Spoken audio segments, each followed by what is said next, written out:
The main event, which was a great TV main event, world title on the line, two baby faces. It makes sense for why they're fighting each other. The crowd was alive the entire time. Like I said, this Pennsylvania crowd, man, they were on fire. I mean, when you have 7,000 people there, that's and they're making noise, it makes a difference. And this worked so well. They both went all out here for a TV main event, I feel. We did get, and there was a little bit of, Sami isn't necessarily going to hit Rollins in the back. At one point, he kind of gives him that one chance, like, hey, I could have, but I didn't because I'm a good guy. But then afterwards, he kind of just slowly goes after his back more and more as the match goes on, which that's what he should do. A lot of his moves as well do involve going after the back and doing damage to the back. So he can't exactly not do that. At one point, he goes for like the Lion Tamer, and then he turns it into a Boston Crab. Awesome stuff. Really well done. The crowd's just eating it up. And then we got a roll-up ending. And on the one hand, it's like, oh, it kind of just abruptly ended, and it kind of took away a little bit of how good the match was. I still probably would give this about 3.5 stars. I really enjoyed this match. But I felt like, oh, there's just a few more minutes. They could have gone a little bit longer and really built it up, because it didn't feel like the crowd had. Sometimes they top, right? Like they're at their max, and then they kind of start to dive down if you make a match too long. But they weren't. They were still heading towards that, like the top of the mountain. They weren't there yet, and I wanted just a little bit more. But at the same time, they went for a good amount of time, and it still makes Sami look strong because he didn't get hit by a finisher and lose that way. He lost to a roll-up, shakes Seth's hand afterwards, and then the Judgment Day comes out, and it's like, oh, how many times have we seen this before? And then they're all fighting together, and then Jay comes out, big pop from the crowd.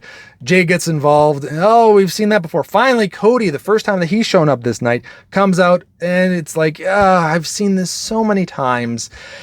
And then the chaos seems a little bit more intense. It seems a little bit better than it's been done before, that we've seen 1,000 times before between all of these individuals. And then the security comes out, and it's like, okay, well, they're trying to just, have a little bit more order within the chaos.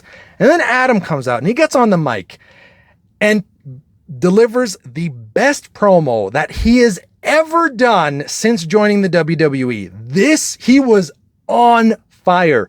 This is a man who has had enough, that is now no longer a manager for both shows. He's on one show. He has to have a good show because he can't just go over to SmackDown, and SmackDown can potentially beat him now.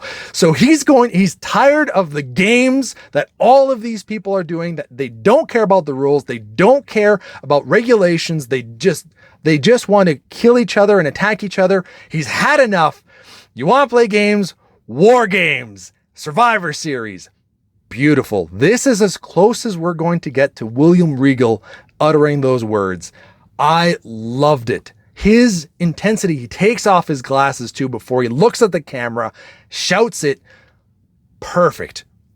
And I have to give props to the wrestlers involved and the production team. The zoom-ins on their faces as this is being announced, War Games Survivor Series, was perfect. The crowd is electric. Adam Pearce is on fire. The heat between everyone and the hate that you can see in their faces as they're being zoomed in on, everything was spot on. And then as soon as it's announced, they start fighting again and they get involved in a big scrap again. Perfect. That's the way you want to end a TV show. That gets people interested in their match, to finally also have an end to this stupid feud that's been going on way past its expiry date. But now we have an end in sight. That's how you do it correctly.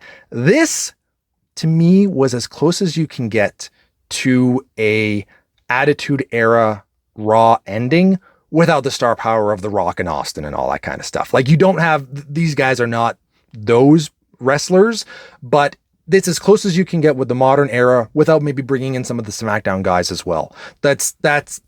I was very much enjoying this. I loved it. And the crowd, the Pennsylvania crowd, really made this Raw work tonight. But along with a lot of the people and the right decisions of building up the Fatal 4-Way, even the Women's Battle Royale, and the TV main event, and then finally War Games. And now we have 2 Survivor Series matches already set up. Great way to end Raw. Great way to build up Survivor Series. a lot of decisions that were really well made. The only big negative for me was the Intercontinental Championship not being mentioned when Sami's like, the only title they don't have is the world title. It's like, no, the Intercontinental title too. But either way, very much enjoyed this. Let me know in the comments below what you thought about all of this. And yeah, this is the pro wrestling program you have all been bearded in. Beardage. I can't do it. I can't get that close. Normally I beardage. There we go. I can still do it.